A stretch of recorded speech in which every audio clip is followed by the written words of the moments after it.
les poules. Allez, viens. Viens près de moi. Un murmure s'éleva dans l'assistance.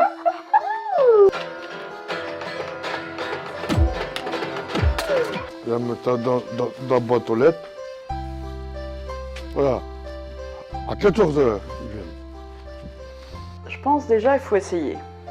Si ça va pas, ça va pas. Ça peut apporter à tout le monde d'accueillir quelqu'un, même si on est une grande famille ou si on est juste un jeune couple. Et il y a des mamans célibataires qui peuvent accueillir ou des papas.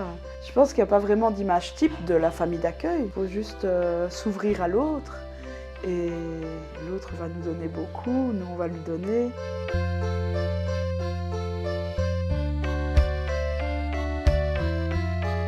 Donc ce sont des familles en fait qui ont un projet familial. Il ne faut pas de grands diplômes ou de grandes compétences. Ce sont des familles qui sont installées dans la vie. Et donc on leur demande vraiment de proposer de la stabilité, un cadre sécurisant, tant affectivement, mais aussi au niveau de l'horaire, au niveau du temps, au niveau du lieu. Et du coup, ce besoin implique de la disponibilité, en tout cas au début.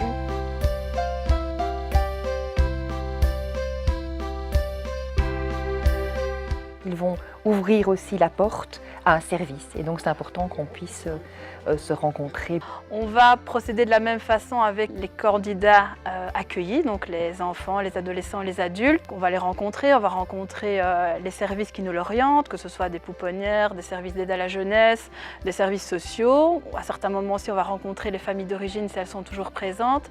Et donc là aussi, tout ce temps nécessaire pour établir le lien, récolter aussi des informations pour bien les connaître, va prendre aussi environ 4-5 mois. Notre service est un peu le trait d'union entre les projets des familles et les demandeurs d'un accueil. Un accueil pour longtemps, c'est un accueil que pour de temps en temps les week-ends ou pour des vacances. On allait petit à petit faire une petite balade avec Walida de 10 minutes et puis une autre petite balade. Puis on a pu aller en ville avec Walida, donc ces moments se sont un petit peu, on nous a laissé de plus en plus de temps. Puis Walida est arrivée ici pour un goûter avec les éducateurs. Puis nous sommes allés la chercher, nous, sans les éducateurs, une petite sieste. Et puis elle est arrivée pour toujours. Souvent, l'entente se passe directement entre les personnes, le feeling passe comme on dit, mais parfois, comme on dit, la mayonnaise ne prend pas et c'est important que chacun ait la liberté comme ça de dire quand ça ne va pas et qu'on doit peut-être arrêter ou réactualiser un petit peu les choses. Il faut le temps que les enfants s'adaptent au changement et qu'ils comprennent le changement. Et on passe quand même beaucoup de temps à leur expliquer, à verbaliser avec eux. Puis ils reposent 1000 fois les mêmes questions, mais parce qu'ils ont besoin d'être sûrs. Je pense qu'il y a tout un projet qu'on doit mettre en place ensemble sur les besoins de la personne qui est accueillie. Ça peut aussi bien aller au niveau de sa scolarité, de ses soins médicaux, puisqu'on travaille quand même dans le cadre de personnes porteuses de handicap.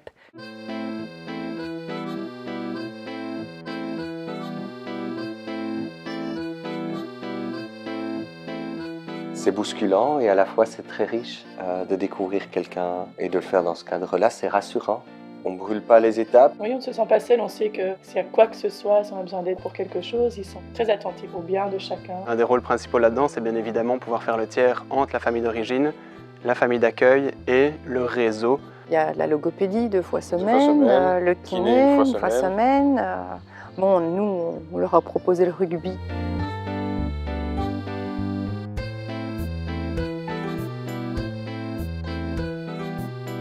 Ils sont attentifs, je vais dire, au trio, autant la famille de Daoud, notre famille, que Daoud lui-même. Dès qu'on a un couac administratif, ils sont là pour nous aider, ils contactent les personnes, ils font les démarches avec nous ou pour nous. C'est très important de savoir qu'on est soutenu comme ça, qu'on est suivi. On ne se lance pas à l'aventure sans rien, sans savoir. Moi je trouve ça très rassurant.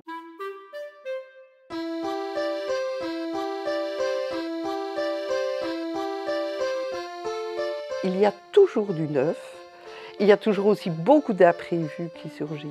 Alors ça va être important de prendre le temps, parce que savez-vous ce que signifie accueillir en hébreu? Fabriquer du temps. C'est sympa. Et puis, on est occupé avec eux, on ne s'emmerde jamais. Hein. On vient me faire des petits guilis dans le dos comme ça, c'est vraiment émouvant. C'est de la joie, c'est de la bonne humeur. Walida est un rayon de soleil. Moi, j'irais d'oser, de ne pas avoir peur que tout ne soit pas clair au départ, faire confiance, laisser faire les choses et voilà, la relation se mettra en place et se fera de façon tout naturelle. Il faut essayer. Il n'y a personne qui va obliger qui que ce soit à accueillir personne et essayer, c'est l'adopter, comme on dit. Hein.